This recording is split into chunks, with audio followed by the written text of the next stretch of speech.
तो कभी कभी क्वेश्चन नहीं भी हो पाता, तो ध्यान उसी पे देना है। फर्स्ट ऑफ ऑल, किताबों में इसकी डेफिनेशन नहीं होती।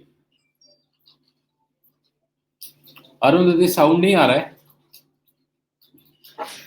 साउंड आ रहा होगा बेटा।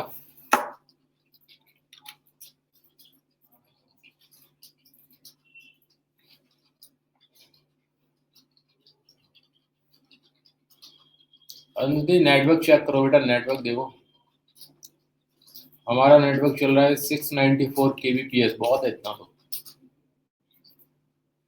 5 kbps पे काम हो जाता है इसका।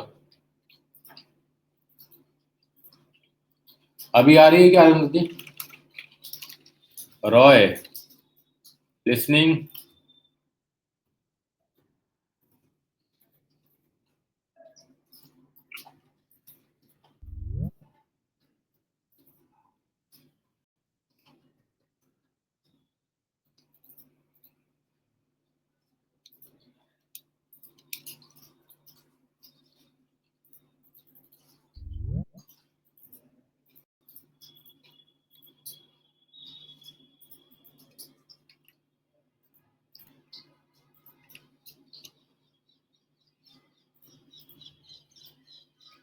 अब आवाज आ रही है ना?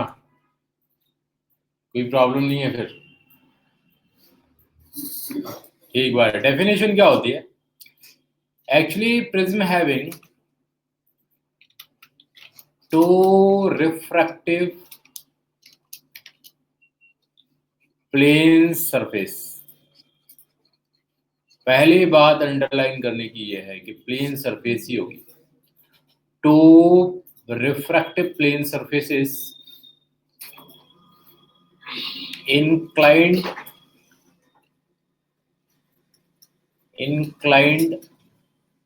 at each other,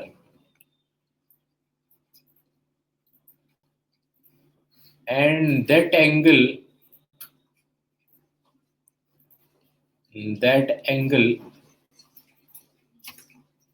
is known as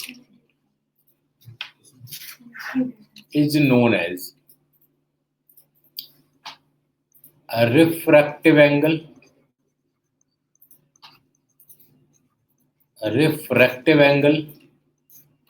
or apex angle, or angle of prism। तो कभी कोई ये पूछ ले कि प्रिज्म क्या होता है, तो उसको हमें कहना है कि टू रिफ्रैक्टिव सरफेसेस तो स्लैब में भी होती हैं, but they are forming 0-degree angle with each other, means it cannot be the prism। ये स्लैब है।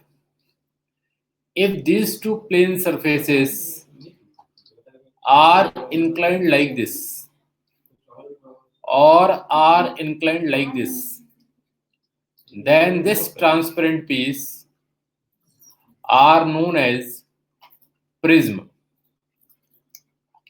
ये जो प्रिज्म है, this is right angled prism, right angled prism. ये जो है वो आइसोसेल्स भी हो सकता है और नॉर्मल प्रिज्म भी हो सकता है।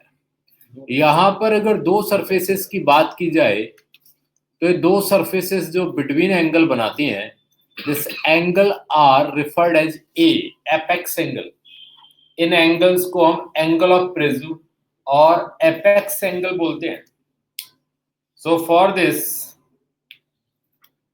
दिस एपेक्स एंगल हमें काफी ज्यादा डेरिवेशन आगे जाके करने पड़ेंगे। कभी कभी बच्चे को एक मिसकॉन्सेप्शन या जनरेट होता है, दैट इज लाइक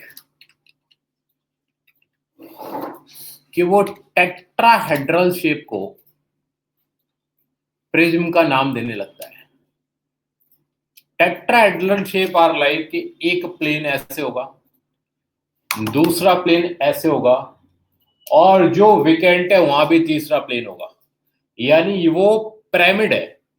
तो पिरामिड को हम प्रिज्म नहीं कह सकते। प्रिज्म आर लाइक दी झोपड़ी, दे आर लाइक दी झोपड़ी की ये जो रूफ होते हैं, इन रूफ के बिटवीन बनने वाले एंगल्स, इस एंगल को हम कहेंगे apex, these are the normal angle and these are two refractive surfaces, जहां से रिफ्रैक्शन टेक्स प्लेस करे। अब झोपड़ी में सिर्फ दो ही प्लेन है जिनका इंपोर्टेंस है, बाकी किसी प्लेन का कोई इंपोर्टेंस नहीं है। अब ध्यान देंगे,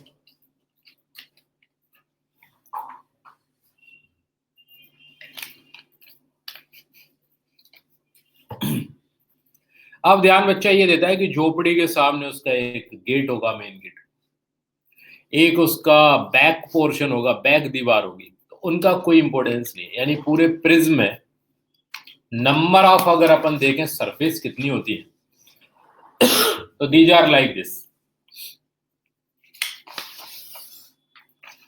कि अगर ये हमारे पास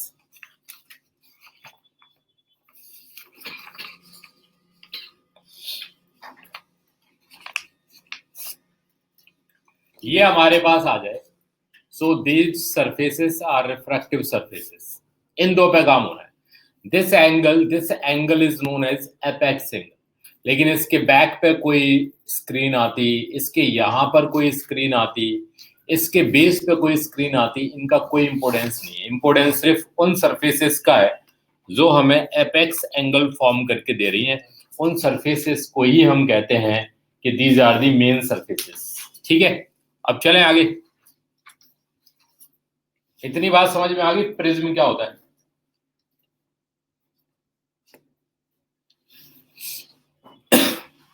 क्लियर है इतना? तो स्लैब को कट करके ही प्रिज्म बनाया जाता है। अब यहां पर बात आती है कि प्रिज्म कितने टाइप्स के होते हैं। 12th में, 12th के बाद या कभी भी हम लोग पढ़ें तो प्रिज्म के टाइप्स कितने होते हैं। So there are 2 types of prism. Types of prism, ये इसका लास्ट टॉपिक है, और इन टाइप्स ऑफ प्रिज्म को हम बाद में करते हैं। एक है थिन प्रिज्म और एक है थिक प्रिज्म। जो खाए पिए परिवार का होता है, मोटा वाला प्रिज्म। एक होता है thin prism. How we will identify कि among them which one is the thin and which one is the thick prism. So let's consider the apex angle of a prism if numerically less than equal to 10 degree, then this is called as under the category of thin prism. And if the angle of apex is greater than equal to 10 degree, इसमें equal ना लगा के greater than 10 degree रखते हैं, then that is called as thick prism. अब ये जो thin prism है, इससे बनने वाले न्यूमेरिकल आईआईटी पीएमटी में ज्यादा आते हैं, और इससे बनने वाले ये आते हैं बोर्ड और IIT PMT, but they are very easy holding numericals, easy conceptual problems होते हैं। तो ये कहानी अब थोड़ी सी बढ़ रही है आगे कि हमें इसमें कभी कोई समझौता नहीं करना कि which one is the thin and which one is the thick. So let's have a look upon case number 1. Let's have a look upon case number 1 about thick prism. हम यहाँ thick prism की बात करने चल रहे हैं कि ये thick prism की क्या कहानी है। So consider this is the thick prism like this.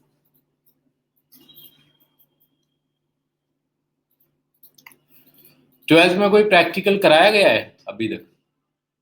12th में कोई प्रैक्टिकल हुआ है क्या?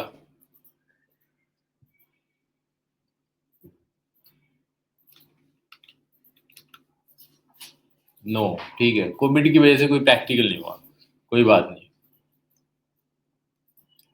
प्रैक्टिकल को हम थियोरेटिकली समझते हैं। कभी भी प्रैक्टिकल में master is available with the some sample of the prism. उसके हाथ में कई सैंपल ऑफ प्रिज्म होते हैं, उनकी अवेलेबिलिटी के साथ उस पर एक ग्राफ की अवेलेबिलिटी होती है, और उस ग्राफ और प्रिज्म को साथ में वो बंदे को दे देता है। लेट्स हैव कि उसने रामू को एक प्रिज्म दिया। रामू जैसे ही इस प्रिज्म को अपने अपने डैशबोर्ड पे असेंबल करके रखेगा पढ़ने के लिए, तो पाएगा कि एक लेजर लाइट मतलब जो रेड कलर की छोटी छोटी लाइट्स आती हैं वो तुमने देखी होंगी। उन लाइट में एक पतली सी बीम निकल के आ रही होती है, नैरो बीम। उस बीम को अगर मैं इस बॉटल से पास कराऊं तो भी मुझे कोई ना कोई स्ट्रक्चर समझ में आएगा। एंड लेट्स हैव कि अगर मेरे पास प्रिज्म है अमंग दैट बॉटल, तो मुझे रिफ्रैक्शन की बजाय प्रिज्म पे रिफ्रैक्शन समझ में आएगा। तो जैसे ही वो रेड लाइट आएगी तो उस रेड लाइट को रामू ऑब्जर्विंग लाइक दिस, पहले उसने एक रिफ्रैक्शन किया and the name of the surface is PQ surface. तो PQ सरफेस पे एक रिफ्रैक्शन हुआ। Let's have the name of this point M। तो M पे स्नेल्स लॉ लगेगा। This angle already we have known with कि ये तो एपेक्स एंगल A है। एंड यहां पर भी हमें कोई ना कोई एक नॉर्मल ड्रॉ करना पड़ेगा। तो ये नॉर्मल है N2, this is the normal N1। अब हमने देखा कि इस जगह पर जब वो डेंसर टू रेयर रे जाएगी, सो दिस रे इज कॉल्ड एज एमर्जेंट रे। ये एमर्जेंट रे है। इस रे की अगर बात करेंगे so this is the incident ray. Incident ray. अगर हम बात करेंगे इस ब्लैक वाली रे की, neither it is refractive nor it is incident, because from the surface PQ it is a refracting, and for the surface PS it is an incident. So it is just like neither the male nor the female, it's just like a being. तो हमने देखा कि इस तरीके का यहाँ पे एक स्ट्रक्चर बनता है, इसलिए इंटरमीडिएट है। अब कंसीडर करते हैं कि this angle is I angle, angle of incidence. This angle is the R1 angle of refraction. This angle is R2 angle of incidence, and this angle is emergent angle, यानी refractive angle. So here we can calculate like I and R2 are angles of incidence at surface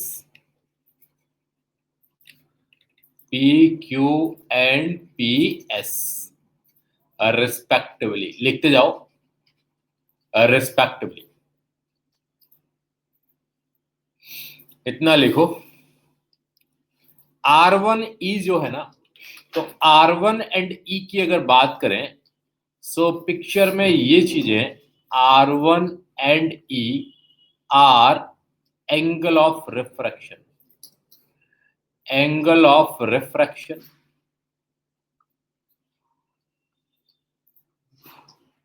angle of refraction at both the faces like PQ and PS। अब देखो generally क्या होता है, generally पढ़ने को हम इसे पढ़ लें, बट मैंने कहा कि मैं यहाँ पे अभी थिक प्रिज्म के बारे में सिर्फ चर्चा कर रहा हूँ। थिन प्रिज्म के बारे में चर्चा हम लोग बाद में करेंगे, लेकिन बियॉन्ड दैट कि अभी हमारी स्टडी में जो है ना ज्योमेट्री काम आनी है, तो ज्योमेट्री के लिए तैयार रहें और थोड़ा ट्रायंगल वगैरह देख के एकदम तैयार, रे डायग्राम वगैरह पे एकदम मैचअप करके रखें। अगर प्रैक्टिकल कराता ना मैं अगर क्लास में, तो मैं एक लेजर लाइट लेके आता, एक प्रिज्म लेके आता, जैसी लेजर लाइट को मैं इस पे इंसिडेंट करता तो लेजर लाइट का पाथ इसी तरीके से रहता, ब्लू ब्लैक एंड रेड। ठीक है, इसी तरीके से हमें नेचर, फिजिक्स कुछ है भी नहीं, physics is the aura of the nature, और इसे नेचर से डिराइव करके पढ़ा जाता है। ठीक बात है, तो थोड़ा इत्मीनान के साथ इसको लिखेंगे और थोड़ा ध्यान देंगे क्या है क्या नहीं है।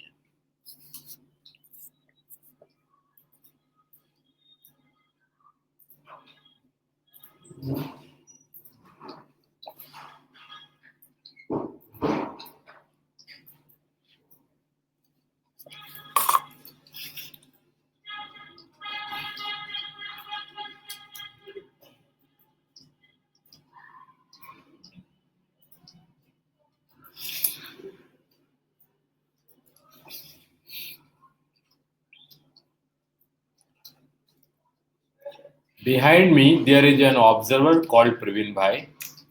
is roaming here and there like to and fro motion. That's called SHM. Again, he will be visible like this.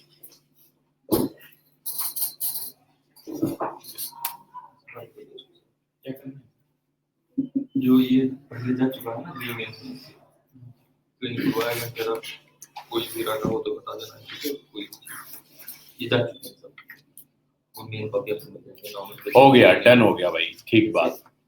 भाई ये तीनों सब जैसे इससे पहले पेड़ ना है टर्सरी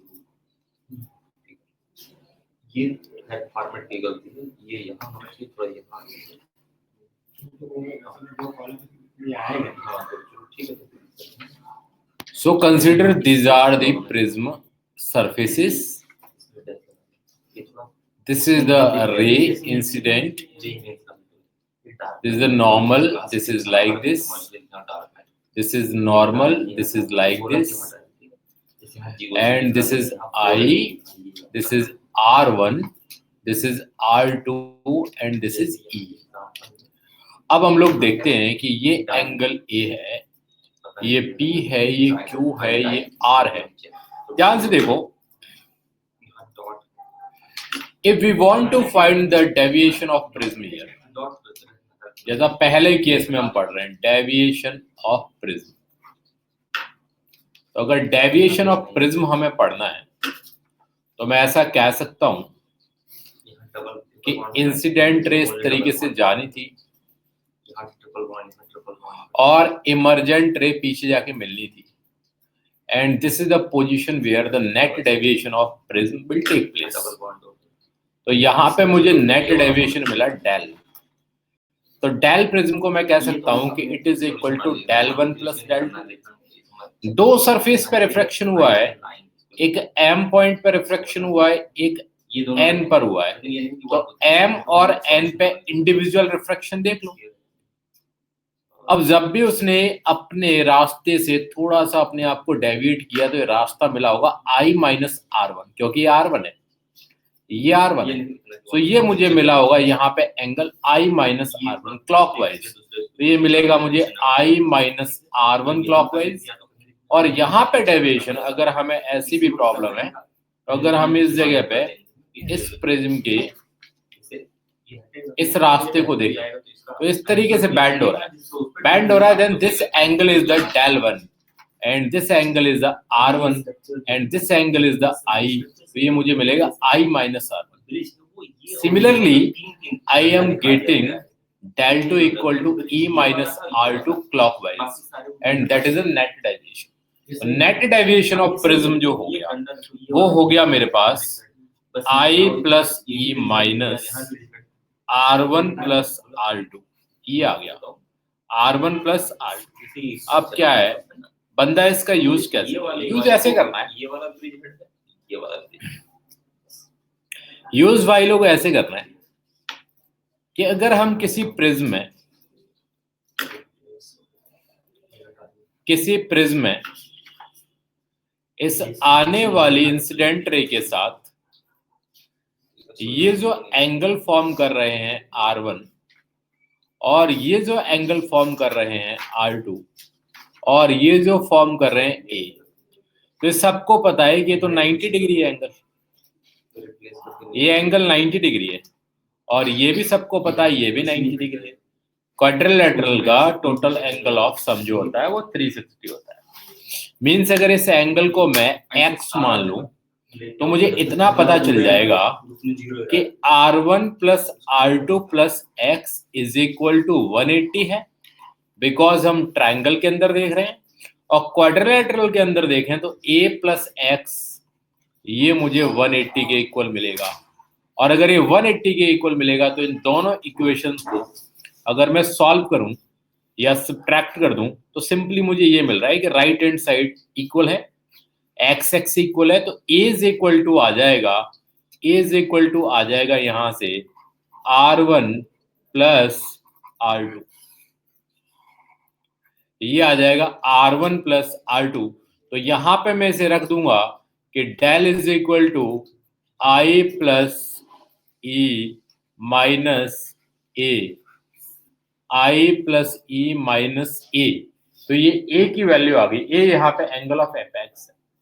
इस क्वेश्चन में हमें ये चीज ध्यान रखनी है, टू बी रिमेम्बर्ड आगे लिख लेना, ये हमें पता होना चाहिए। डेविएशन ऑफ प्रिज्म क्या होता है, लिख लेंगे इतना।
हो गया है, ठीक बात है, ये डेविएशन की बात आ गई।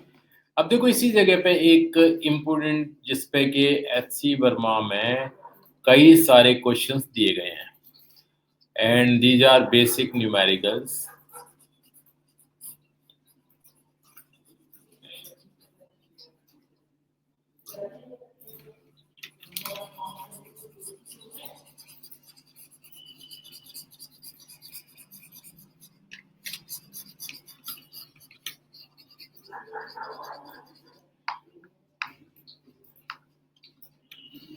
देखो इस जगह पे अगर सेकंड पॉइंट वर्मा का अगर हम इन्वॉल्व करें तो हमें मिलेगा कि म्यू एंड मिनिमम डेविएशन के बिटवीन वो हमेशा एक रिलेशन चाहता है। तो मैं सेकंड पॉइंट की बात करता हूं, minimum deviation of the prism, minimum deviation of prism, minimum deviation of prism क्या होगा? इसका खासा अच्छा स्कूल में प्रैक्टिकल होता है, उस पे ग्राफ पेपर पे निकल के भी आता है, प्रैक्टिकल पर्पज है इसका, ये लैब में चलता है प्रैक्टिकल इसका। हमें नीडल देते हैं आयरन वाली, प्रिज्म देते हैं, और फिर उस पे ग्राफ पे एक डायग्राम प्लॉट करना पड़ता है, और उस ग्राफ को जब अपन ड्रॉ करते हैं अगर वो सही आ गया तो रीडिंग ठीक आएगी। और अक्सर ऐसा होता है, आयरनी है, among all the people of the class 12 only few are able to find that graph, वो कुछ ही बच्चों से आता है, they are later on called toppers of the class। तो हम ये देखते हैं कि ऐसा क्यों होता है, इसमें कोई हाथ की सफाई नहीं है, इसमें पूरा साइंस है। मिनिमा एंड मैक्सिमा निकालने के लिए तुम लोग क्या करते हो, अगर जैसे मैं ऑडियो कंट्रोल दे भी दूं तो तुम लोग क्या करते हो? लो, सबको ऑडियो कंट्रोल दे दिया, तुम लोगों में से मैक्सिमा मिनिमा निकालने के लिए क्या करेंगे? Differentiation sir. डिफरेंशिएशन करेगा बेटा, पक्का? ठीक बात है। तो बच्चे ने कहा कि मैं डेविएशन का डिफरेंशिएट करूंगा, तो डेविएशन का मतलब होता है आई प्लस ई माइनस ए। अब इसका डिफरेंशिएशन किसके रिस्पेक्ट में करेगी बेटा?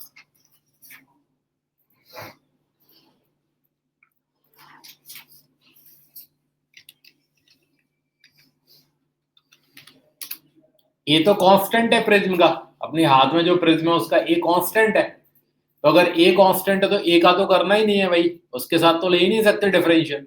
अब हमारे पास बचता है आई एंड ई, तो अगर आई चेंज होगा तो ई भी चेंज होगा।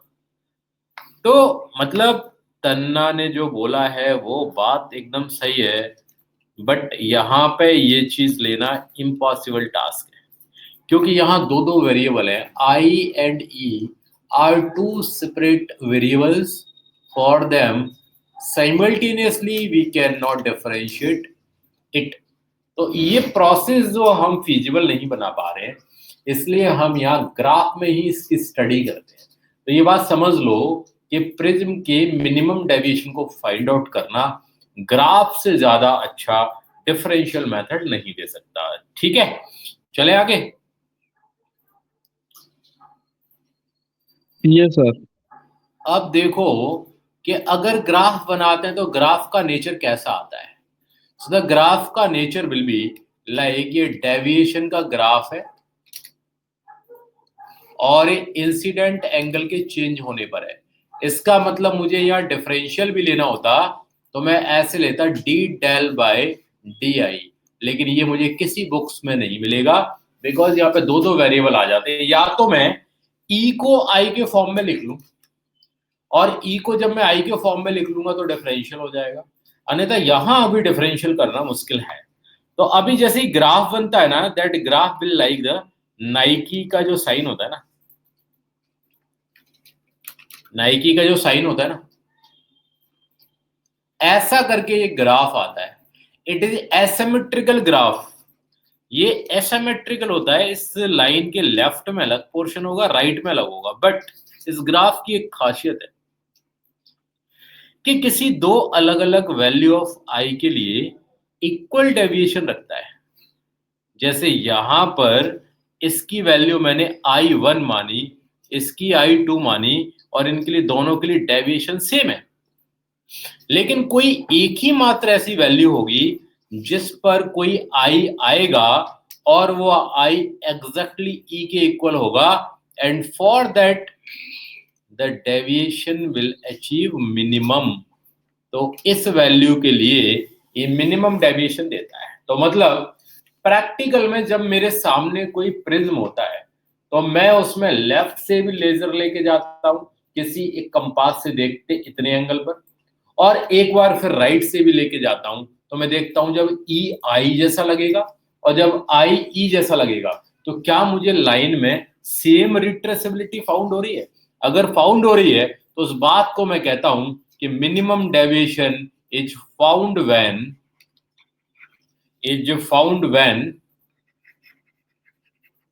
light ray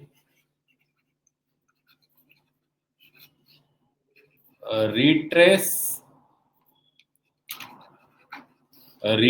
the path at I equal to E, R1 equal to R2 equal to R equal to R। अगर ऐसी कोई कंडीशन मिल जाए तो हम उसको कहते हैं रिफ्रैक्टिंग रे बेस के पैरेलल जा रही है। रिफ्रैक्टिंग रे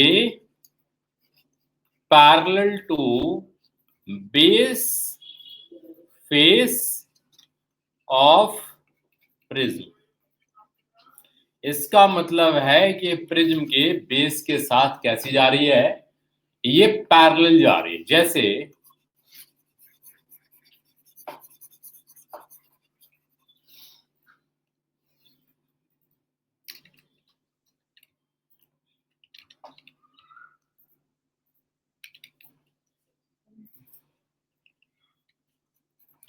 ये बेस हो गया और इस बेस के पैरेलल ये रे हो गई जिसको हम कहेंगे रिफ्रैक्टिंग इनसाइड, और ये हो गई इंसिडेंट रे, और दिस इज द एमर्जेंट रे। अगर हम ऐसा करते कि इधर से करते इस एंगल को तो भी अपने पे रिट्रेस कर लेती, तो रिट्रेस कर लेती मतलब इस समय पे हम ऐसा कह सकते हैं कि जो आई होता वो ई हो जाता बाद में, और जो ई होता वो आई हो जाता, और जो R1 होता वो R2 हो जाता, R2 होता वो R1। यानी जब कोई लाइट रेस सिमेट्रिकली जाती है बेस के, यानी पैरेलल जाती है बेस के, तब उस कंडीशन में इसका डेविएशन जो होता है, that deviation is minimum deviation of the prism. ये ग्राफिकली बहुत अच्छे से निकल के आता है। ठीक है, इतना नोट डाउन करेंगे।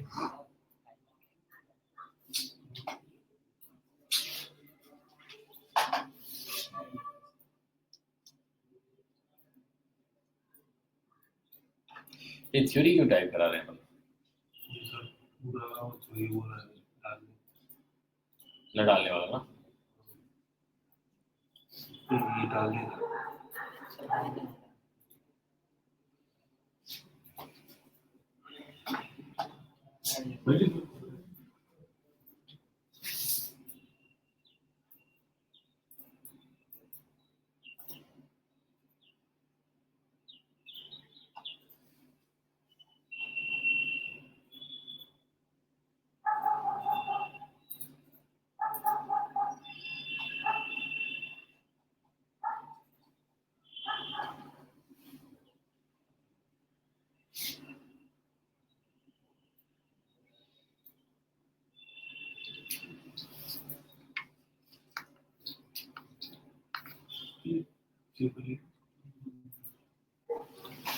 डन हो गया है, all right.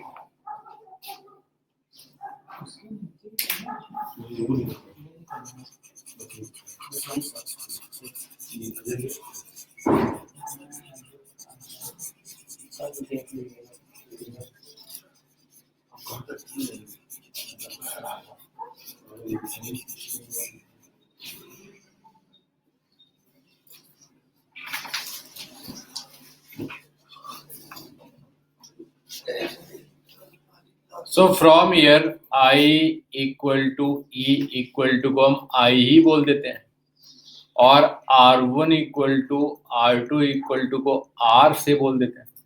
So let's have कि हमने डेविएशन जो निकाला, it is having formula I plus E minus E। हम यहाँ कह सकते हैं कि this is set to be like 2I minus A equal to del. तो ये जो डेल आएगा, it will achieve the condition of minimum del. ये तो मिनिमम हो जाएगा अब इसका नाम। अगर मिनिमम हो जाएगा तो I can be set like Dell minimum plus A divided by 2। एक यहाँ से ये कंडीशन निकल के आ गई। एक और कंडीशन आएगी, हमने कहा था A is equal to R1 plus R2। तो R1 प्लस R2 क्या है, इसे सीधा 2R बोल सकते हैं, और 2R बोलोगे तो यहाँ R की वैल्यू आ जाएगी A बाई 2। A बाई 2 आ जाएगी ये वैल्यू।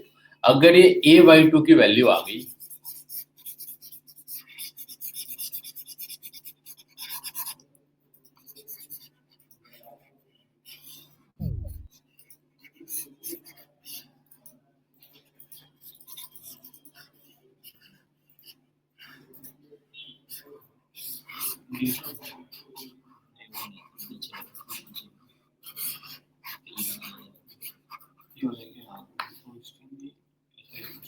अगर ये वैल्यू आ गई तो इसको हम ऐसे कहेंगे कि वर्मा में जो सबसे बढ़िया एक चीज होती है वो होती है relation between mu of prism and apex angle and minimum deviation. इसके बिटवीन एक रिलेशन होता है। इस रिलेशन को हम पढ़ते हैं, इस पे मैक्सिममली क्वेश्चन आते हैं, तो इस पे स्टार लगा लेना कि इस पे आने वाले न्यूमेरिकल आते ही आते हैं। अब हमने देखा कि ये कैसे आएगा। So at the surface PQ and point M, this is having I as an incident angle and R as a refractive angle. अब at M if we apply Snell's law, Snell's law को M पर apply करेंगे तो आएगा mu of prism with surrounding. Surrounding का तो air है, 1 है, तो ये आ जाएगा हमारे पास sine I divided by sine R। अब ध्यान दो कि mu is equal to sine I को ऐसे लिख सकते हैं, I की जगह पे आएगा ये वाली value, del minimum plus A by 2 divided by sine A by 2, sine A by 2। तो यहां पर आ जाएगा A बाई 2, ये आ गया। इस पूरे फॉर्मूले से कभी कभी क्या करता है वो, मिनिमम डेविएशन देगा, एपेक्स एंगल देगा, पूछेगा म्यू की वैल्यू कितनी है। ऐसे वर्मा में भतेरे क्वेश्चन है। तो दिस टाइप ऑफ भतेरे question can be done by using this formula. ठीक है, चले आगे। ठीक, इतना लिखो। ये दो इंपॉर्टेंट फॉर्मूला मिले। डेविएशन याद रखना है, मिनिमम डेविएशन कहाँ होता है, तो इन दोनों से मिलके एक बढ़िया फॉर्मूला मिल जाएगा हमें, that is mu equal to like this. Mu equal to like this हो जाएगा। कुछ डायग्राम ट्रांसफर करना कर दे। सर कैसे करेंगे? तेरे पास है क्या बोला ललित जी? नमस्ते सर। नमस्ते नमस्ते भैया। इसमें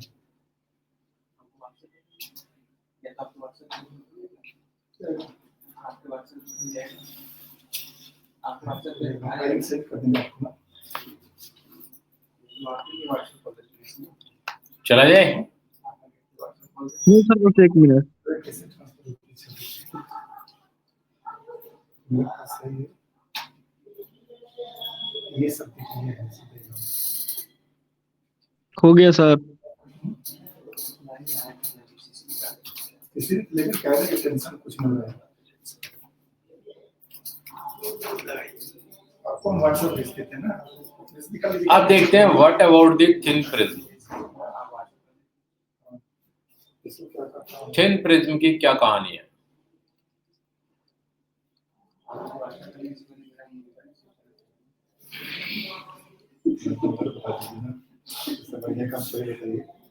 We already remembered A is less than equal to 10 degree. Consider a thin prism like this.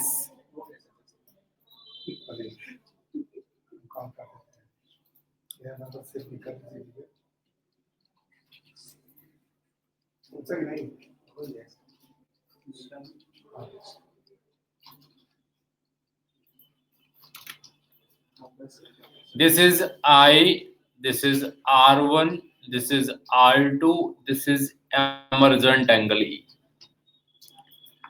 Mu is the refractive index of a prism with surrounding, that is air again. From here, by Snell's law at point M, Snell's law at point M, mu is equal sin I by sin R1. Because these angles are very small, then we can approximately write like I by R1. From here, I is equal to mu R1. And Snell's at point N will provide us E is equal to mu R2. Similarly, now take deviation. Deviation is I plus E minus A. We can write down now it is like mu R1 plus R2 minus A. This function again become like A. So this become like mu minus 1. So always remember, deviation for thin prism equal to A mu minus 1. A mu minus 1. ये बात ध्यान रखना. A mu minus 1.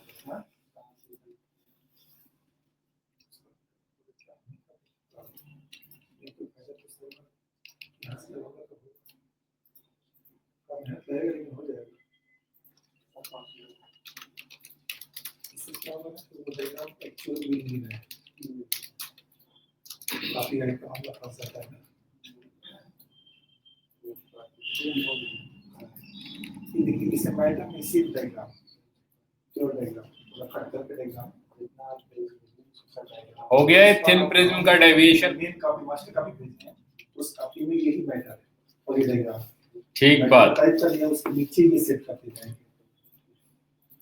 थोड़ा सा help कर दीजिएगा उनकी तो साफ ऑफ करने में। हो गया सर। नोट पॉइंट में एक थ्योरम है, it is called as Cauchy's theorem. Cauchy's theorem. This is like mu equal to A plus B by lambda square plus C by lambda 4 plus ऐसे चलता जाएगा always,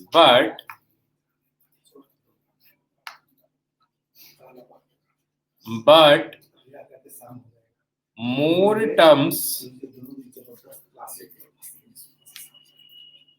are neglected. इसमें भी ये सारे आगे के टर्म्स नेग्लेक्टेड है। इसका मतलब म्यू इज इक्वल टू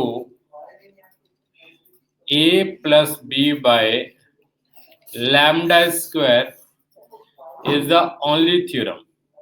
तो हम इसे ऐसे भी लिख सकते थे lambda to the power 0, but ये बात हुई है इवन पावर में चलता है। कहने का मतलब ये हुआ नॉर्मली कि mu inversely proportional to lambda होता है, जो कि पहले भी बताया जा चुका है कि डेंसर मीडियम में वेवलेंथ कम हो जाती है बिकॉज स्पीड कम हो जाती है और फ्रीक्वेंसी पे कोई फर्क नहीं पड़ता। तो कॉसीस ने जो थ्योरम दी थी वो इन्फिनाइट टर्म्स के लिए दी थी, लेकिन जो किताबों में इसका एक नया रूप आया दैट इज लाइक वन और दो टर्म इसने उठाई और उन्हीं पे इनको डिस्कस करना सिखाया। तो ऐसा कोई कंफ्यूजन नहीं है कि इसमें टर्म्स कितनी होती हैं, इन्फिनाइट टर्म्स होती हैं, but we are only considering 2 terms because other are is very negligible because of very low magnitude to the power of 10 to the power -6 -7। इनका ऑर्डर ऑफ मैग्नीट्यूड का ऑर्डर जो होता है बहुत कम होता है, इसलिए हम इनको नेग्लेक्ट करके चलते हैं। ये बात क्लियर है कॉसीस थ्योरम क्या बोल रही है, ठीक बात है। इतनी बात हो गई।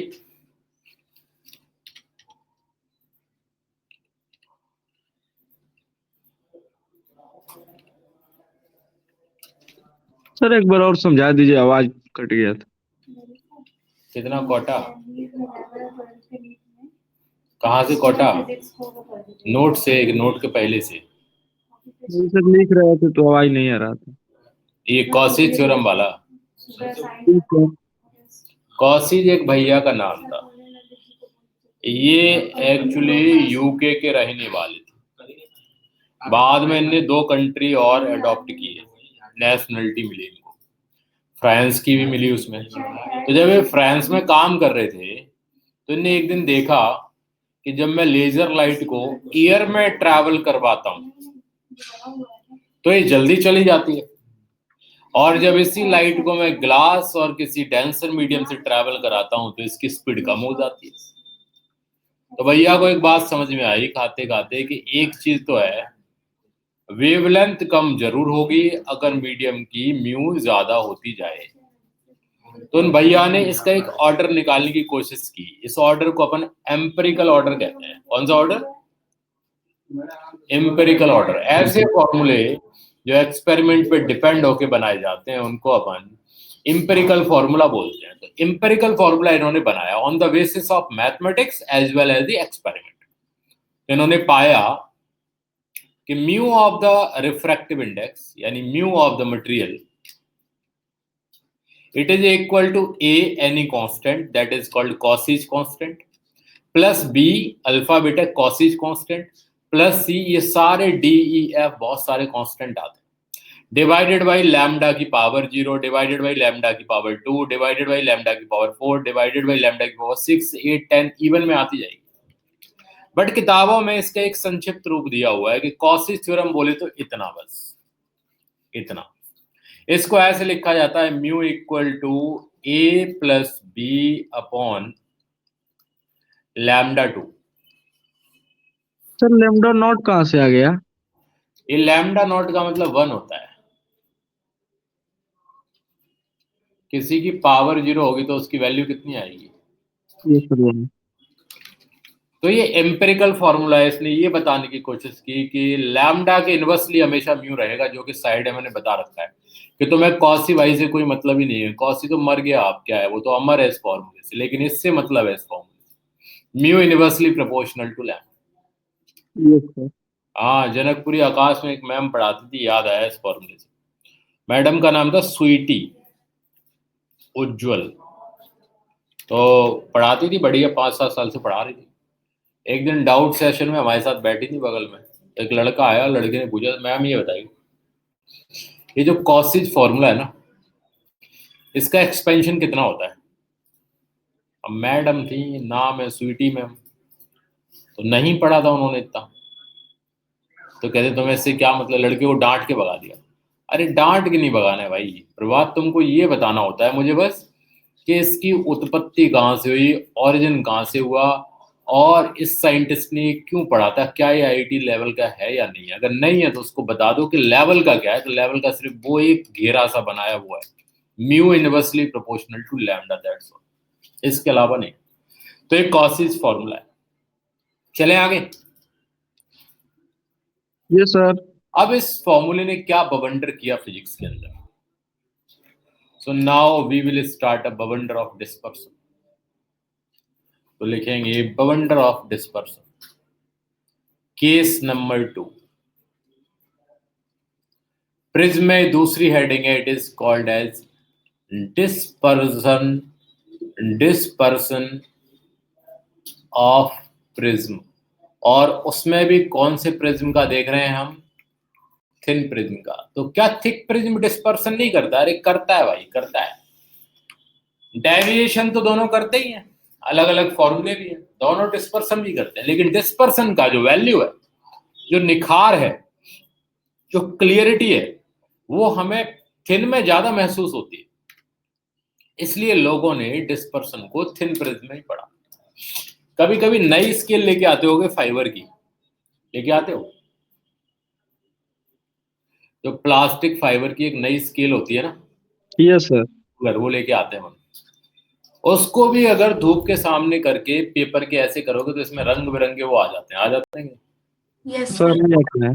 अब आ जाते हैं। अब अगर आ जा रहे हैं तो उस फाइबर में भी डिस्पर्सन हो रहा है, लेकिन अब क्या है, इसमें नई हेडिंग डाल दें क्या, डिस्पर्सन ऑफ प्रभात ने जो रूलर खरीदे उसका। भाई नहीं बन सकती हेडिंग। तो डिस्पर्सन हम उन्हीं का पढ़ सकते हैं जो फैमिलियां क्लियर कट वे में इसको निखार के दे रही हैं। तो थिन प्रिज्म में क्लियर कट फिनोमिना नजर आता है, स्क्रीन पे साफ साफ रंग दिखाई देते हैं, रेड, येलो, ब्लू, ग्रीन, ये कहाँ है। उन रंगों को देखने के बाद हमें ये पता चल जाता है कि हाँ ये क्लियरिटी है। तो उस क्लियरिटी को देखने के लिए हम डिस्पर्सन ऑफ थिन प्रिज्म पढ़ते हैं। समझ में आई कि नहीं बात? क्या यस रहा? सर। समझ में आई? Yes sir. Ramu is hypothetical observer. Ramu अगर कुछ समझ रहा है तो हम कोई भी हाँ कर सकते हैं, क्या हाँ और क्या।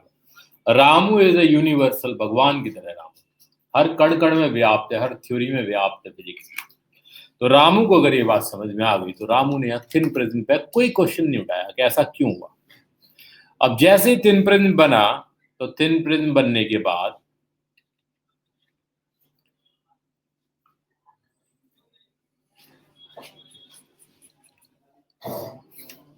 ये यहां पे बीम आ रही है भाई, this is a beam like this.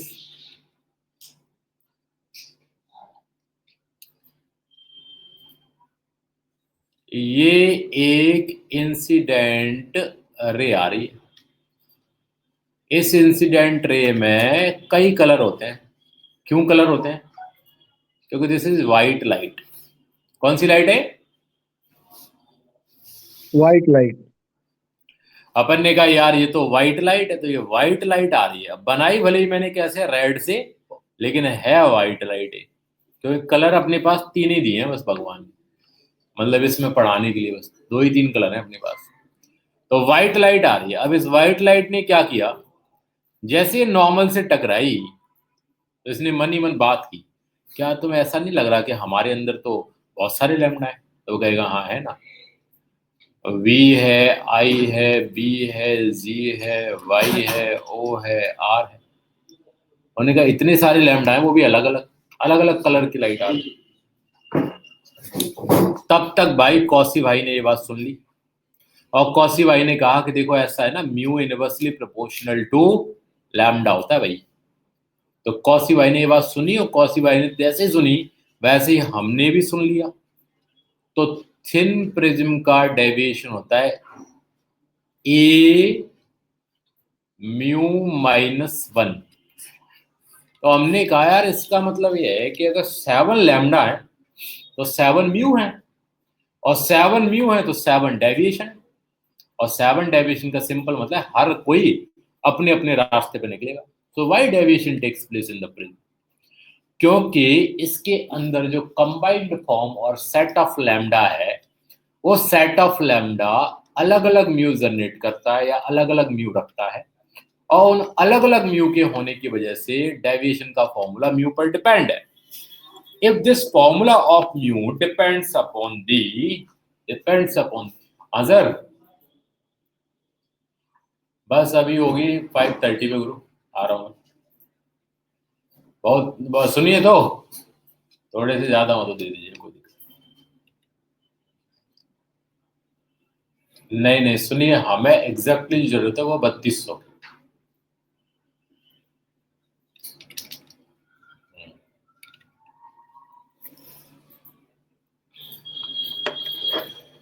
तो ये है भाई साहब थिन प्रिज्म। तो थिन प्रिज्म का मतलब है कि ये हो गया अपना a म्यू -1। तो जब डेविएशन म्यू पर डिपेंड है, म्यू 7 कलर का 7 अलग अलग, तो डेविएशन सबका अलग अलग और सबके रास्ते अलग अलग। इसका मतलब एपेक्स एंगल पे कोई डिपेंड नहीं कर रहा, एपेक्स एंगल पे कोई डिपेंड नहीं कर रहा, यहां से इनके अलग अलग रास्ते हो गए। These are the 7 rastas, and these 7 rastas are again getting refraction at each end, and this is impossible, highly impossible उनको बनाना। तो ये न बनाते हुए मैं सिर्फ ऐसा कर देता हूँ कि यहाँ पे मुझे 7 कलर के ये दिखाई देंगे, और 7 कलर के दिखाई देंगे तो स्क्रीन पे ये जो कलर दिखाई दे रहे हैं, this is like screen, this is like a screen, ये स्क्रीन है। इस स्क्रीन पे मुझे 7 कलर दिखाई दे रहे हैं, और इन कलर को देखने के बाद मैं कहूंगा किसका कलर सबसे नीचे है, वायलेट का या रेड का या किसी और का। तो बताओ सबसे नीचे कलर कौन सा आएगा? 7 है, सबसे नीचे कौन सा आएगा? रेड। यस सर, कौन सा आएगा? रेड। रेड। अच्छा, आप बताना, एक बात आओ, सबसे ज्यादा वेवलेंथ किसकी है रेड की। और सबसे कम म्यू किसका है? वायलेट। अरे चिरकुटा हो गए हो एकदम। सबसे ज्यादा वेवलेंथ किसकी रे भाया?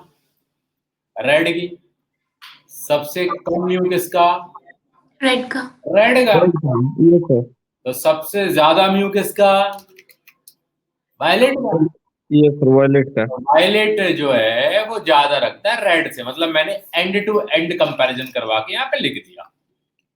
जिसका ज्यादा म्यू वो ज्यादा बड़ा खलीफा, क्योंकि उसका डेविएशन ज्यादा।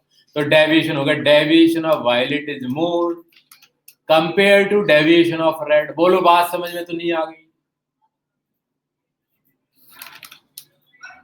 आ गई सर। देखो तनु कितना सही क्वेश्चन पूछ रही बेचारी, लेकिन सर प्रिज्म तो एक ही ग्लास का बना हुआ है ना, तो सर अलग अलग कैसे होगा? भैया लैम्डा पे डिपेंड करके बताया।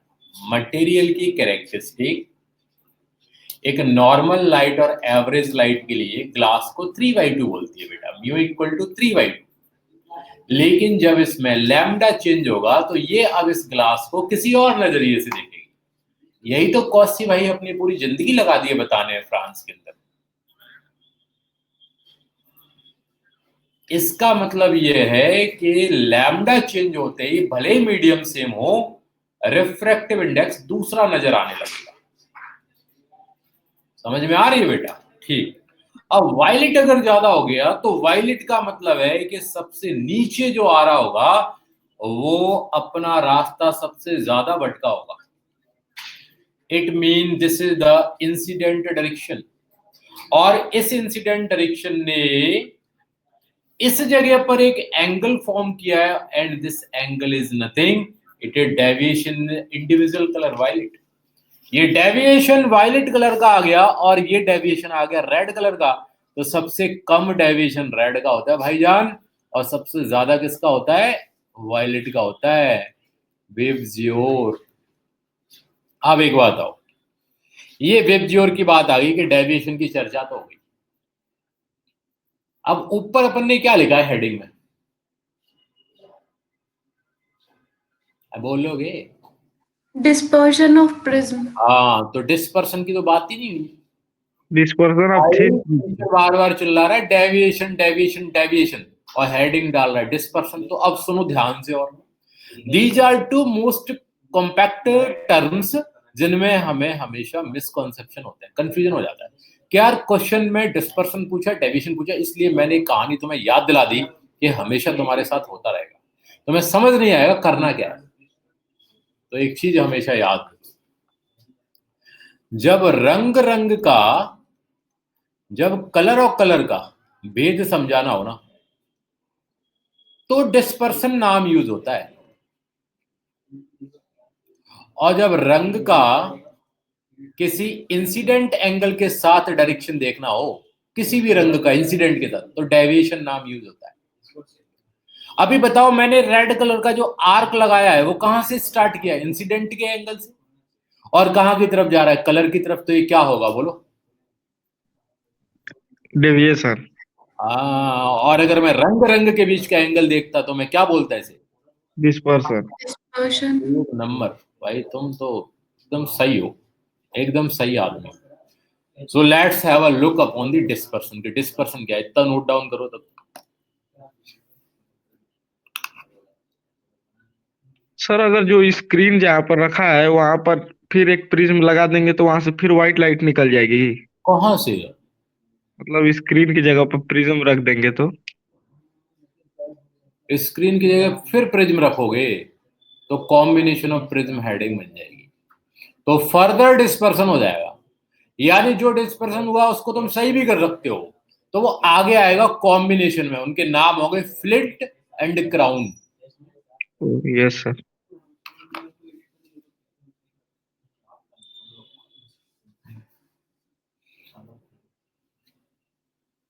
क्या लड़का, पढ़ाई वढ़ाई हो रहा है?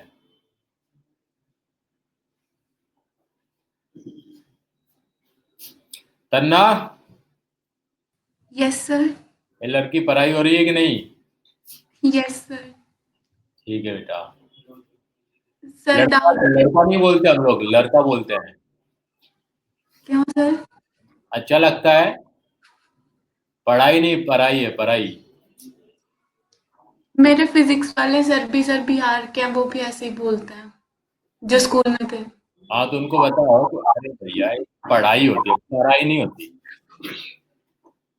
तो अब जाके समझाएंगे। तो चलते हैं भाई साहब डिस्पर्सन समझने के लिए।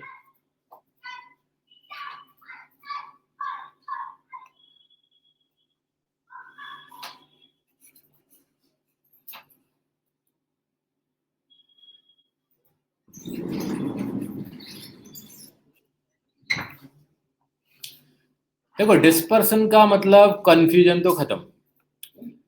अब सबसे ऊपर जो कलर है दिस इज रेड कलर, सबसे नीचे जो कलर है दिस इज वायलेट, और इनके बिटवीन कितना एंगुलरली डिवाइड हुआ है कलर, मतलब कलर की बाउंड्री कहां तक है, इसको एंगुलरली मेजर करने के लिए कितने एंगल तक कलर दिखाई दे रहे हैं, इनको एंगुलरली मेजर करने के लिए मैं जिस टर्म का यूज करता हूं उसका नाम है एंगुलर डिस्पर्सन। ओनली डिस्पर्सन भी कह सकते हैं, एंगुलर डिस्पर्सन। ये वो है। तो मैं ऐसा कहूंगा एंगुलर डिस्पर्सन को ये थीटा से डिनोट करते हैं। This is like del V minus del R. Solve कर दो भाई। डेल वी की वैल्यू क्या आएगी? A mu V -1 minus A mu R -1। ठीक है, म्यू आर -1। ठीक, ब्रैकेट लगा दिया है, म्यू आर -1 लिखा है वो। अब देखो इसको सॉल्व करें तो A mu V, A mu R नहीं कैंसिल होगा, लेकिन बाकी का ए कैंसिल हो जाएगा, और बाकी का ए जब कैंसिल हो जाएगा तो आ जाएगा A mu we minus mu R, this is equal to dispersion, angular dispersion. This is a formula to be remembered,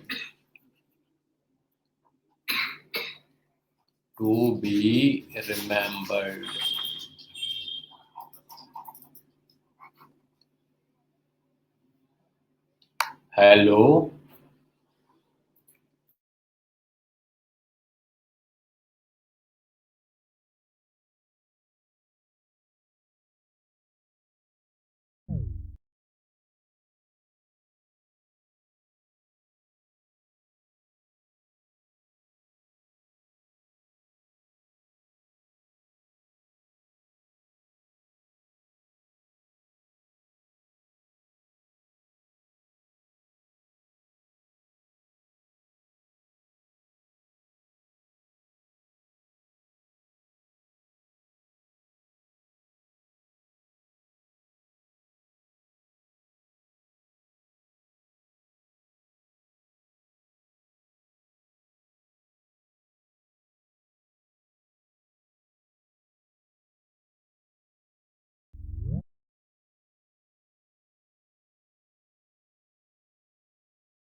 हाँ बेटा आवाज आ रही है, आवाज चल रही है, हाँ ये सर आवाज आ रही है। ठीक। अब चलते हैं डिस्पर्सन पावर, इसको याद कर लो पहले।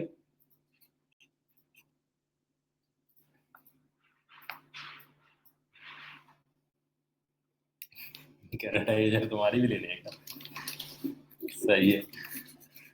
डिस्पर्सन पावर,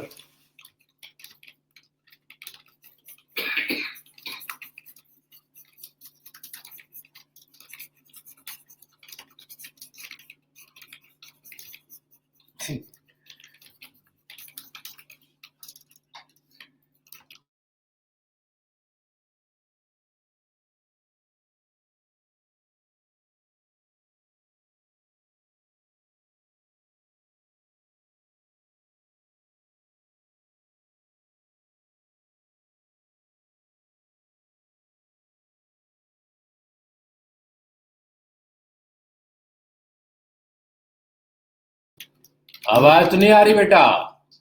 आ रही है सर। कोई बात नहीं, आनी चाहिए। एंगुलर डिस्पर्सन पावर, तो बीच में एंगुलर क्या बोला? मतलब इसमें लगाओ डिस्पर्सन पावर। तुम सब लोगों ने फी जमा कर दी कि नहीं भाई?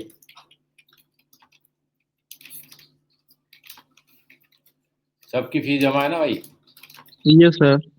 बहुत बढ़िया, अच्छे बच्चों। डिस्पर्सन पावर का मतलब होता है, देखो इसमें दो चीजें समझानी पड़ेंगी। एक होती है मीन रे, और उसका डेविएशन कहलाता है मीन रे डेविएशन, और इस मीन रे का नाम होता है येलो कलर की जो होती है, येलो वाली रे को मीन रे कहते हैं। इसका नाम मीन रे क्यों पड़ा? क्योंकि इस येलो रे का जो रिफ्रैक्टिव इंडेक्स है वो वायलेट प्लस रेड के एवरेज के इक्वल है, इसलिए इसको कहते हैं मीन रे। समझ में आ रही है बात? मीन का मतलब क्या होता है? एवरेज। तो अगर कोई दो बाउंड्री के म्यू का डेटा उठा लोगे तो उसका एवरेज करते ही किसका म्यू मिल जाएगा? येलो। तो इसलिए हम उसे कहते हैं मीन रे। ये बात याद रखें। अब देखो डिस्पर्सन पावर क्या होता है? It is ratio of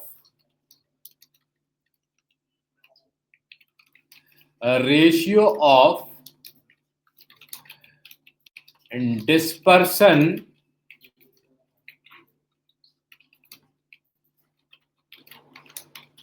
with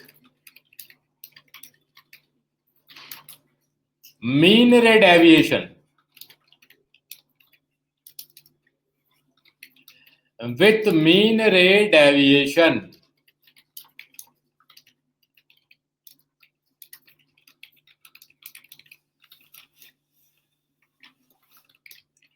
अब तुम इसका मैथमेटिकली फॉर्मूला बनाने की कोशिश करो।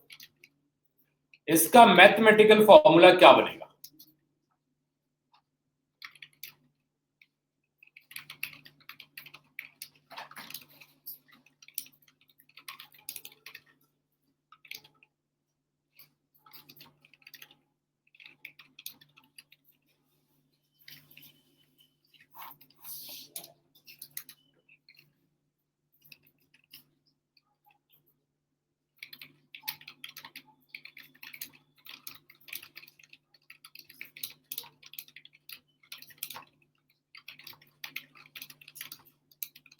सर जो डिस्पर्सन आया था और इसको रेशियो निकालेंगे।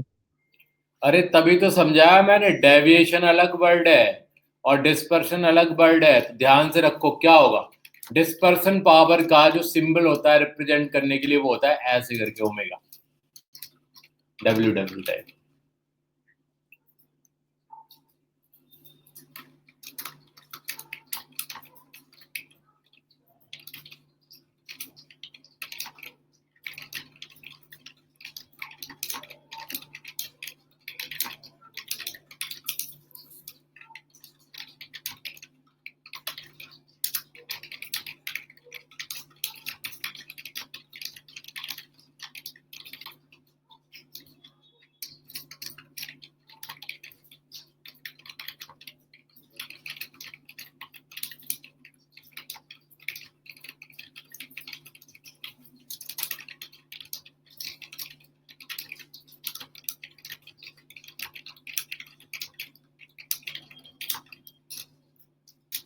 नहीं लिखा गया?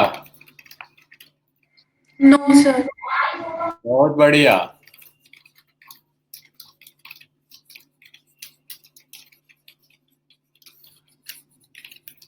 क्या बेटा रॉय, समझ में नहीं आ रहा है?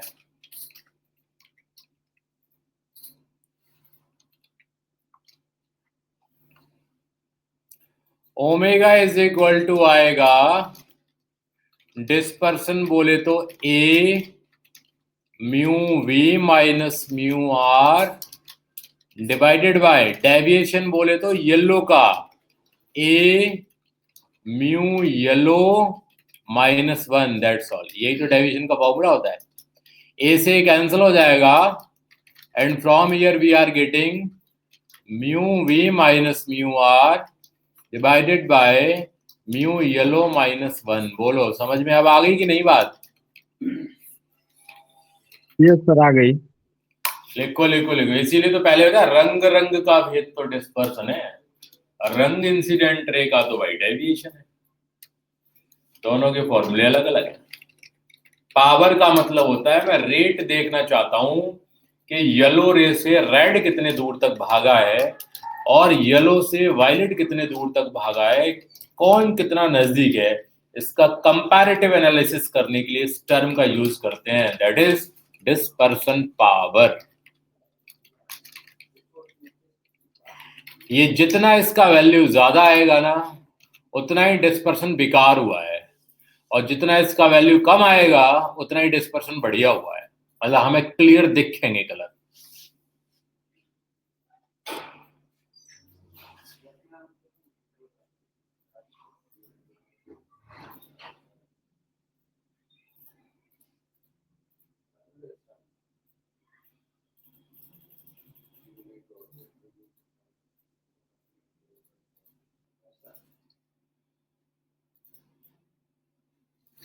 हो गया सर। चला जाए? जी सर। चलते हैं, चलो भाई।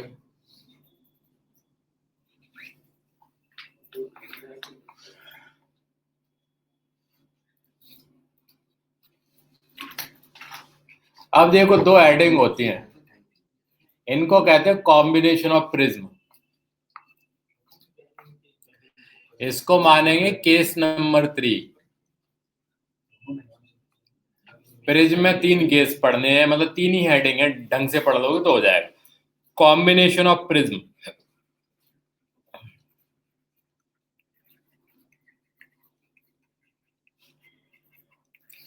दिस इज लाइक, इस वाले प्रिज्म को कहते हैं क्राउन, क्योंकि मुकुट जैसा लगता है ना, इसलिए इसे कहते हैं क्राउन, क्राउन ग्लास या क्राउन प्रिज्म। और ये जो उल्टा होता है ना, इसको कहते हैं फ्लिंट। तो जब मैं यहाँ बनारस में पहले पढ़ा रहा था एक क्लास, प्राइम क्लासेस में, तो एक बच्चे ने कहा था ये फ्लिंट वाला प्रिज्म ये ऐसे ही क्यों रखा रहता है, गिरता क्यों नहीं? अरे भाई, इतने कैसे क्वेश्चन पूछ लेते हो ऐसे बेकार बेकार। फ्लिंट को फिक्स कर दिया होगा तो मैं, इससे क्या मतलब है? फ्लिंट का मतलब इसका एपेक्स एंगल नीचे, और क्राउन का मतलब इसका एपेक्स एंगल ऊपर। इसीलिए इसकी 2 हेडिंग बनती हैं कॉम्बिनेशन ऑफ प्रिज्म की। एक बनती है dispersion without deviation, dispersion without deviation.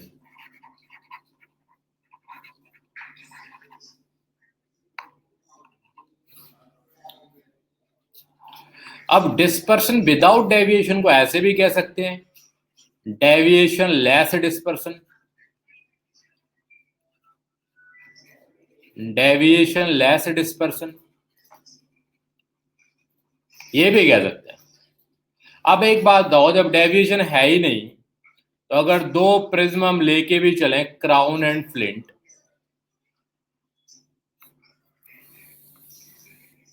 Crown और फ्लिंट अगर अपन लेके भी चलें, तो अपन ऐसा कह सकते हैं भाई,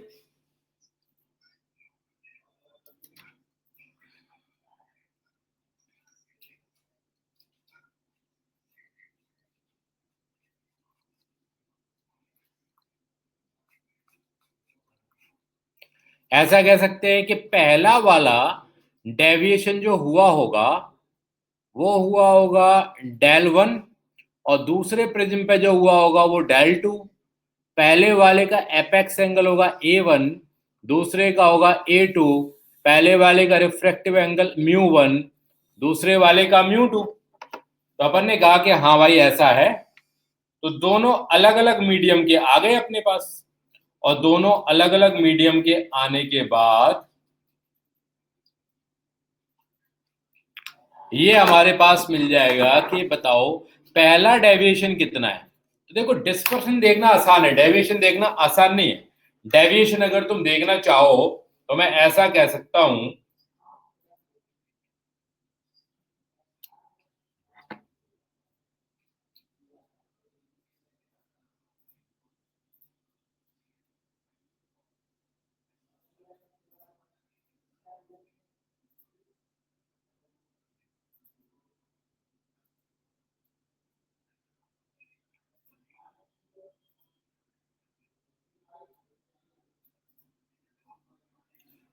हाँ, तो ये अपन को पता चल गया कि डेविएशन में किस कलर का डेविएशन देखें, क्योंकि 7 कलर है तो 7 डेविएशन होंगे। तो देखो, 7 कलर का डेविएशन एक साथ नहीं देखना होता है, सिंपली अपन को क्या करना है, मीन का देख लो। क्योंकि जब भी अपन को टोटल मार्क्स किसी की चाहिए तो अपन मीन पे जाते हैं, तो मीन का डेविएशन देखो। तो फर्स्ट का जो डेविएशन है वो येलो से पता चलेगा, तो वो कितना आएगा, तो वो आएगा A1 μ1 का येलो वाला -1, और डेल टू कितना आएगा, तो ये आएगा A2 μ2 येलो -1। अब वो कह रहा है कि डेविएशन नहीं होना चाहिए, तो अपन ऐसे लिख सकते हैं del 1 plus del 2 equal to 0। Equation बनाओ जल्दी।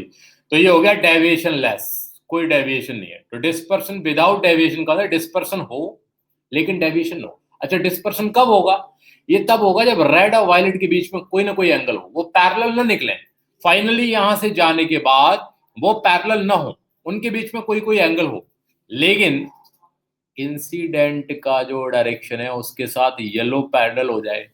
तो जब इंसिडेंट के साथ येलो पैरेलल हो जाएगी तो समझ जाओ ना कि जब वो दोनों पैरेलल हो गई, इट मीन उनके बीच का एंगल 0 है। और 0 एंगल का मतलब क्या है भाई? जब डेविएशन नहीं है। ठीक है, तो डेविएशन प्लस del 2 का दोनों का इक्वल टू अपन को कितना करना है? 0। अब इसको सॉल्व क्यों करते हैं? क्योंकि अननोन इसमें एपेक्स एंगल निकालने के लिए पूछा जाता है, या हम ये कहें कि सिर्फ ये पूछा जाता है भाई साहब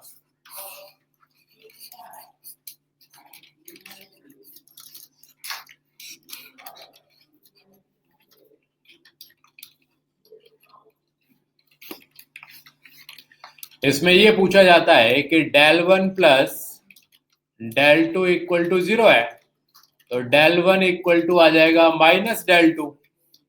अब ध्यान दो, del 1 की वैल्यू कितनी है? A1 μ1 yellow -1 is equal to A2 minus का, और μ2 येलो -1। अब यहां से कुछ नहीं है, एक वैल्यू निकाल दो A1 की, तो A1 की वैल्यू आ जाएगी -A2 μ2 येलो -1 μ1 येलो -1। अगर भूल भी जाओ तो एग्जाम में बैठ के निकालते रहना, कोई खास बात नहीं है। यहां से ऐसे करके कुछ फॉर्मूले याद रखना, तो ये अननोन एपेक्स एंगल को निकालने का काम करेगी। दूसरी बात, ये फॉर्मूला और कोई काम नहीं करता, बेहद इजी क्वेश्चंस आते हैं। अगर number of question SC Verma में आज जाके देखोगे तो आई थिंक सो 18 क्वेश्चंस हैं। 18 क्वेश्चन को लगातार जाके तुम लगा सकते हो, स्पेक्ट्रम में कोई फर्क नहीं पड़ता, A to Z क्वेश्चन लग जाएंगे आज ही। ठीक है, अगर हमारे पास प्रिज्म की बात चल रही है तो इस बात को अपन ने सत्यता दे दी कि किस तरीके से डेविएशन लेस बनता है। अब आते हैं डिस्पर्सन।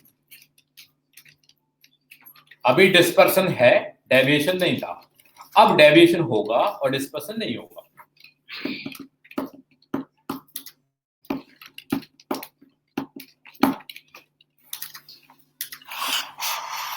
बताओ भाई, हो गया?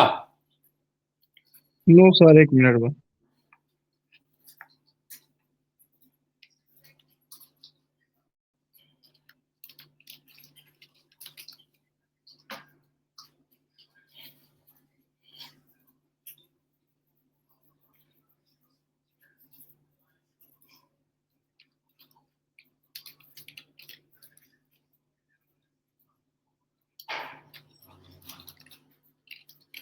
हो गया सर। तो देखो भाई,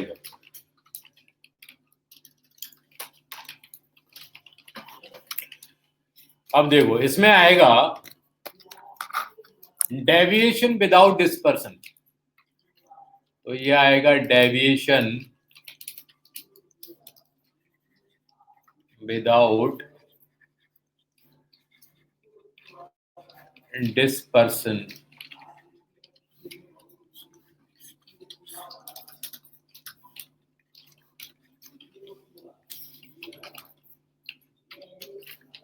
चला जाए?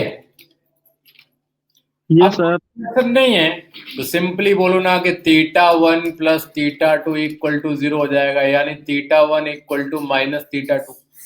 अब θ1 की वैल्यू को अलग से लिख दो। क्या फॉर्मूला होता है? A1 μ1v माइनस μ1r, यही तो होता है। और θ2 इक्वल टू होता है A2 μ2v माइनस μ2r, दूसरे का रेड। अब इसको यहाँ पे चिपका दो, तो A1 इज इक्वल टू आ जाएगा minus A1 is equal to जाएगा minus A2 μ2v minus μ2r divided by μ1v minus μ1r। ये हो गया। अब नेगेटिव साइन क्या शो कर रहा है? नेगेटिव साइन शो कर रहा है एक दूसरे के उल्टा है। Negative sign shows that one prism is inverted to the another। लिख लेना ये बात। ये दो हेडिंग हो गई डिस्पर्शन विदाउट डेविएशन, इसको कहते हैं कॉम्बिनेशन ऑफ प्रिज्म। अब आते हैं कुछ एवरेशन वगैरह जो कि सिलेबस में है नहीं, जैसे क्रोमेटिक एवरेशन और एक और होता है एवरेशन। तो उन एवरेशंस की अगर तुम्हें बात करनी है तो कर सकते हो। एक्सियल क्रोमेटिक एवरेशन करनी है क्या? सिलेबस में नहीं है तो मत पढ़ाइए। सिलेबस में कुछ नहीं है वो।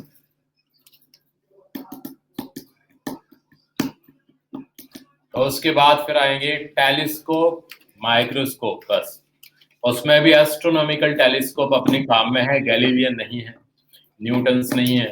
तो एक एस्ट्रोनॉमिकल पढ़ना है और कंपाउंड माइक्रोस्कोप पढ़ना है, simple microscope. Before that we have to try for some numerical. ठीक है सर कल क्लास लेंगे ना? तुम्हारा कल टेस्ट है क्या?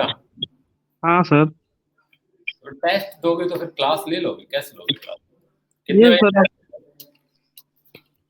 टेस्ट सर 3 बजे से जाता है, ज्यादा 3 से 6। अच्छा अच्छा ठीक है, तुम्हारे ग्रुप में मैं सेंड कर दूंगा बिफोर 1 आवर। देखो अगर मुझे क्लास लेनी भी है ना तो मैं क्लास लूंगा भाई 10 o'clock से। हाँ सर सही रहेगा। अगर लेनी है तो मैं तुम्हें 9 o'clock मैसेज कर दूंगा ग्रुप में। Okay sir. जूम आईडी पे लूंगा भाई मैं। तो ठीक है सर सर। मेरे को रिमाइंड कराना है या नहीं? मुझे रिमाइंड हाँ करा देना 9 बजे करा देना। Okay sir. सर डाउट वाले क्वेश्चंस। हाँ हाँ डाउट वाले क्वेश्चन लो अभी बता दे। मोबाइल फोन लो।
अरे ये क्वेश्चन जो है ना तूने अभी जो भेजा है, क्या बोलते हैं प्रभात? सर हाँ वो क्वेश्चन कंट्रोवर्शियल क्वेश्चन है यार। अगर अपन बहुत ज्यादा दूर जाके करेंगे, एडवांस का क्वेश्चन इसी बार का वही है ना सर। हाँ तो एडवांस का क्वेश्चन है, इसमें नंबर ऑफ इमेजेस बतानी है। अगर हम ऐसे करते हैं ना आई साइड, जैसे सपोज करके ऐसे करके मैं देख रहा हूँ उसको ब्लॉक को ऐसे करके, तो अगर मैं बहुत ज्यादा दूर देखूंगा तो पैरेक्सिलिटी नहीं बन पाएगी, तो मैं उस फॉर्मूले का यूज नहीं कर सकता। तो इस क्वेश्चन को अपन को अटेम्प्ट करने के लिए सिंपली क्या करना है, इस ऑब्जर्वर को एक बार ऊपर लेके जाओ, एक बार इस ऑब्जर्वर को नीचे लेके जाओ। 2 ऑब्जर्वर बना लो, एक ऑब्जर्वर को ऊपर से दिखाओ तो प्लेन सरफेस पे जो मुझे अपरेंट डेप्थ नजर आएगी वो आएगी d/μ। तो d/μ का मुझे फॉर्मूला लगाना है। फॉर एग्जांपल लाइक दिस,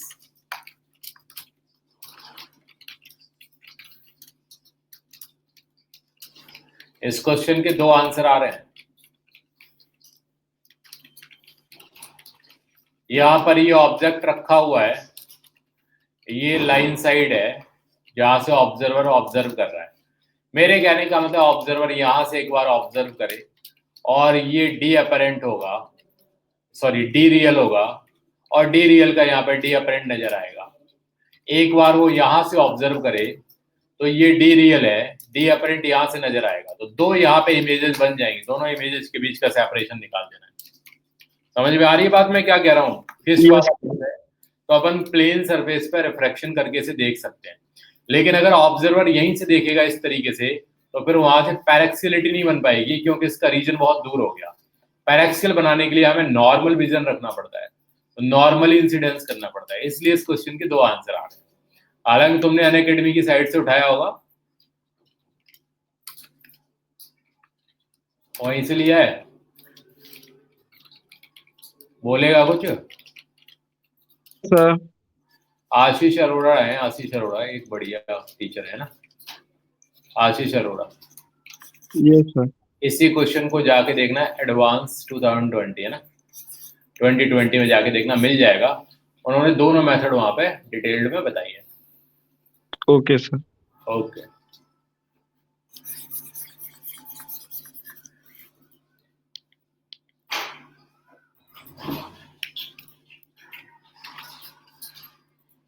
भाई, ये कौन सा क्वेश्चन है बेटा? इन द डायग्राम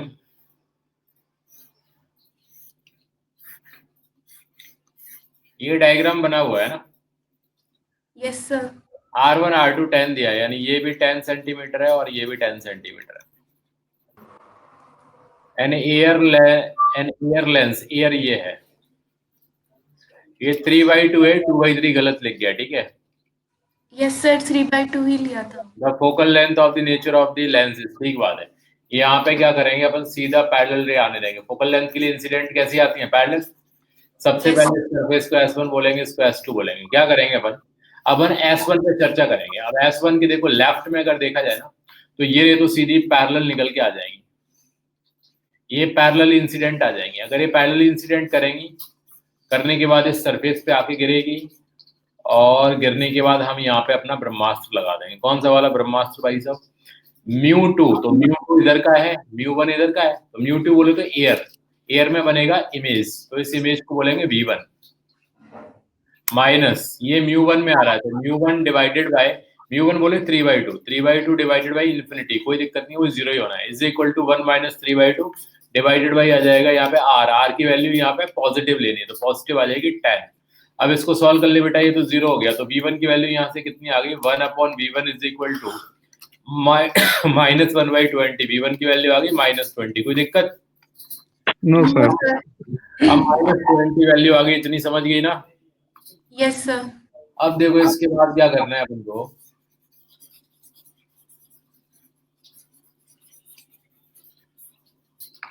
अब इसके बाद अपन को ये करना है कि ये जो सेकंड वाली सरफेस है ना, -20 का इधर बना होगा, है ना, इधर Yes. बना होगा, तो इसके बीच में कोई गैप तो है नहीं, मतलब थिन है, तो -20 तो 20 यहाँ से भी ले लेंगे। तो इस वाली सरफेस को ऐसे बनाओ, इधर एयर है और इधर क्या है? 3/2 है। अब देखो ये जो आ जाएगा वो आ जाएगा एज ए के, ये v1 की डिस्टेंस है, ये v1 है, v1 is equal to 20 centimetre. लगा दो फिर से रिफ्रैक्शन, ये नेगेटिव हो गया, ये पॉजिटिव हो गया, समझ में आ रही है बात?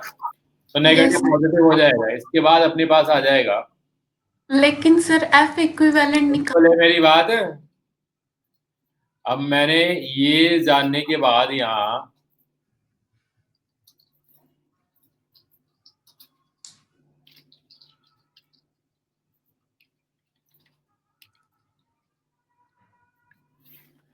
ये मैंने जानने के बाद देखा कि यहाँ पे जो रिफ्रैक्टिव रे है वो 3/2 में आ रही है, तो 3/2 F आ जाएगा वो, है ना, 3/2 F आ जाएगा, F आ जाएगा। अपन ने कहा नहीं, अपन इसे V मान लेते, तो V मान लो, 3/2 माइनस यहाँ पे आ जाएगा μ1 मतलब 1 divided by -20 is equal to आ जाएगा 3/2 -1 डिवाइडेड बाई R की वैल्यू -10 आ जाएगी। इसको सॉल्व करेगा V के लिए बच्चा, लास्ट में क्या करेगा ना, जब पैरेलल आ रही थी तो इस फेस का कोई काम नहीं था, लेकिन अगर यहाँ पे पैरेलल नहीं जा रही है ये, इसका मतलब इस फेस का काम होगा कि नहीं? Yes sir. तो इस फेस का फिर से रिफ्रैक्शन लेना है, रिफ्रैक्शन लेंगे तो वह अपरेंस ही देगा, that appearance is known as the F focal length. Sir मैंने ऐसे निकाला था कि 3 लेंस कंसीडर किए थे, एक लास्ट। लेंथ कंसीडर नहीं करना ना, क्योंकि इसके बीच में तो बहुत ज्यादा विड्थ है, सिर्फ एक सरफेस 2 ही कंसीडर करने। Okay sir.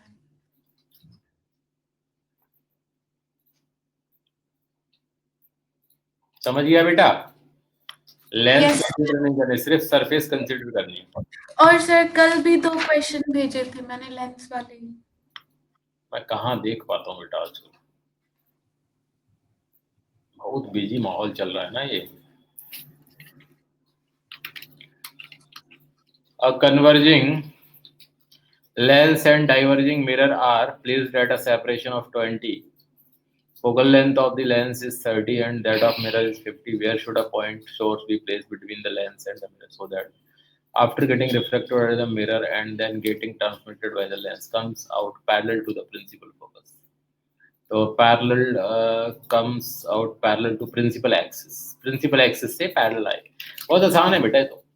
सर इसका फर्स्ट पार्ट तो हो गया था, लेकिन सेकंड में ये समझ में नहीं आया उन्होंने सेपरेशन को v की जगह क्यों रखा।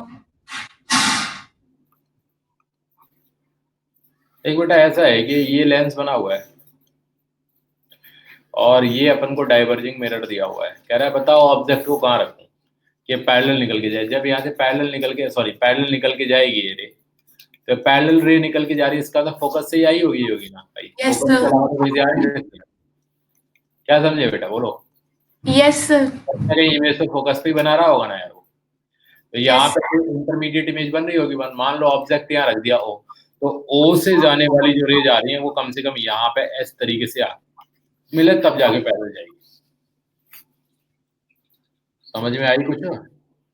Yes sir. तो फोकस कितना दे रखा है ऑलरेडी इसका? नहीं दे रखा ना सर। फोकस तो दिया होगा ना दोनों का। दोनों का फोकस 30 और दोनों का 50, ठीक है ना? Yes sir. तो अब इसने कह दिया कि u को अपन मान लेते हैं, इस तरीके से दिया है। u को अपन मानेंगे तो u मानने के बाद यहाँ से यहाँ तक की कोई x ले लेना, यहाँ से यहाँ तक की कोई ले लेना, d - x टोटल डिस्टेंस आ जाएगा। सर 20 दे रखा है ना सेपरेशन, एक x हो जाएगा दूसरा 20 - x। तो वर्चुअल इमेज से कर लो। ये 20 दे रखा है सेपरेशन, तो सेपरेशन 20 देने के बाद इसके बिटवीन में हमें कभी कोई फोकस मिल नहीं सकता क्योंकि वो तो 30 पे मिलना है। Yes sir. तो मिलना है तो 20 तो ये और 10 ये काम आ जाएगा। तो मतलब इंटरमीडिएट इमेज यहाँ बननी चाहिए I1। तो ऑब्जेक्ट को मैं कुछ ऐसा रखूं, इसकी डिस्टेंस u हो, इमेज मुझे 10 पे ही मिले और साथ ही साथ फोकस मुझे 50 दिया है, तो इस पे मिरर फॉर्मूला अप्लाई कर दे। 1/v मुझे पता है कि +10 पे है ना, -1 u की वैल्यू तो अननोन है, इज इक्वल टू 1/f बोले तो +50। समझ में आ रही है बात की नहीं? Yes sir. यहाँ से u मिल जाएगा तो u की वैल्यू फाइंड आउट हो गई कि नहीं? Yes sir. हाँ, तो इस I1 इमेज को तो इसके फोकस पे ही मानेगी ना। ओके सर, अब आ गया। हाँ, तो बस ये प्रॉब्लम चली जाएगी। बस यही था। एक और है सर 57 उसी और है, लेकिन और ही कहाँ। 2 EQ convex lens of focal length 30 cm 70 made of material of refractive index इतना held in contact with coaxially by rubber band around their edges a liquid of refractive index इतना introduced in the बेटा निबंध है तो question कहाँ है? Sir मेरे को एक क्वेश्चन समझना है, इसमें जो आपने लास्ट में फॉर्मूला बताया था कि 1/f equivalent is equal to 1/f1 plus f2 minus d upon nu into f1 into f2, वो क्यों नहीं लगा? ये 1/f system is equal to मैंने बताया था equivalent 1/f1 plus 1/f2 minus d upon mu f1 f2, ये है ना? Yes sir. हाँ, तो ये क्वेश्चन में ये फॉर्मूला क्यों लगे? कॉम्बिनेशन थोड़ी पूछ रहा है, तेरे से कह रहा है भाई 1 मिनट रुक जा। 2 EQ convex lens of focal length, ठीक भाई। 2 कन्वेक्स लेंस हैं, EQ मतलब RR के, ठीक भाई। 30 सेंटीमीटर और 30 सेंटीमीटर, 30 और 70, 30 सेंटीमीटर एंड 70 सेंटीमीटर, कोई बात नहीं भाई। Made of material of refractive index 1.5 and 1.3, ठीक है।